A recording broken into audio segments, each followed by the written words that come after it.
और जयपुर से बड़ी खबर है। जाम से बिगड़े पर्यटन नगरी के हालात। आमेर में लगा है वाहनों का 3 किलोमीटर लंबा जाम। प्रशासन और पुलिस की लापरवाही से पर्यटक और स्थानीय निवासी परेशान हैं।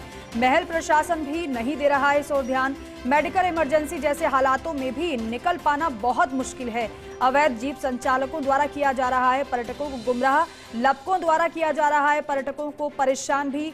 और भारी जाम में पर्यटकों को सामान बेचते नजर आए बच्चे। स्थानीय निवासियों का आरोप यह है कि प्रशासन कोई सुध नहीं ले रहा है और इस वजह से न केवल पर्यटक बल्कि जो स्थानीय निवासी हैं उनको भी परेशानियों का सामना करना पड़ रहा है। ये आज की ही तस्वीर नहीं है, बल्कि अगर आप कल की देखेंगे, कल भी इसी तरीके से कई घंटों लंबा जाम लगा रहा और ऐसे में परेशानी लोगों को कल भी हुई थी और आज भी वही हालात नजर आ रहे हैं। जाम से पर्यटन नगरी के हालात बिगड़े हुए दिखाई दे रहे हैं। आमेर में वाहनों का 3 किलोमीटर लंबा जाम लगा हुआ है। प्रशासन और पुलिस की लापरवाही से पर्यटक और जो स्थानीय निवासी हैं वो बेहद परेशान हैं, क्योंकि आप सोचिए कि चंद मिनट का जो सफर है वो घंटों में बदल रहा है। अब किसी को अगर इमरजेंसी भी हो तो वो कैसे यहाँ से निकले। परेशानी ज्यादा हो रही है उन लोगों को जो पहले से ही परेशान हैं। ऐसे में जो पर्यटक हैं उनको लपकों द्वारा भी परेशान किया जा रहा है, लेकिन लापरवाही का आरोप लग रहा है प्रशासन पर, क्योंकि स्थानीय ये कह रहे हैं कि कई बार ये परेशानियों से अवगत करा दिया गया है, लेकिन इस पर कोई ध्यान नहीं दिया जा रहा है। एसोसिएट एडिटर निर्मल तिवारी हमारे साथ फोन लाइन पर है। निर्मल जी, आज की ये तस्वीर नहीं है, बल्कि कल भी ऐसा ही नजारा देखने को मिला था। कुल मिलाकर पर्यटक और स्थानीय निवासी परेशान हो रहे हैं, लेकिन समाधान इसका क्या है? देखिए, आमेर को लेकर के निश्चित तौर पर एक डेडिकेटेड प्लान बनाना होगा कि किस तरह से पार्किंग की जाए, कितने वाहन उसमें अलाउ किए जाएं। और यही कारण है कि ये डेडिकेटेड प्लान नहीं होने की वजह से अब चूंकि ये तो सर्दियों की शुरुआत पर है, अभी तो सर्दी ढंग से शुरू हुई भी नहीं है।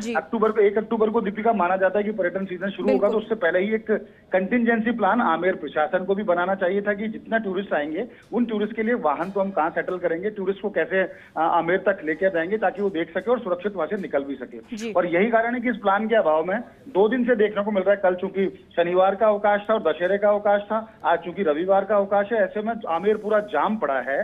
पूरे क्षेत्र की हम बात करें दिल्ली रोड की तो जल महल से लेकर कनक घाटी से लेकर सीधे आमेर मावठा और मावठा से जब आमेर तक जाते हैं तो इस तरफ पूरा जाम पड़ा है। इसी तरह से दिल्ली रोड से जो आने वाले वाहन जो कुंडा की तरफ से आते हैं वहां पूरा जाम पड़ा है।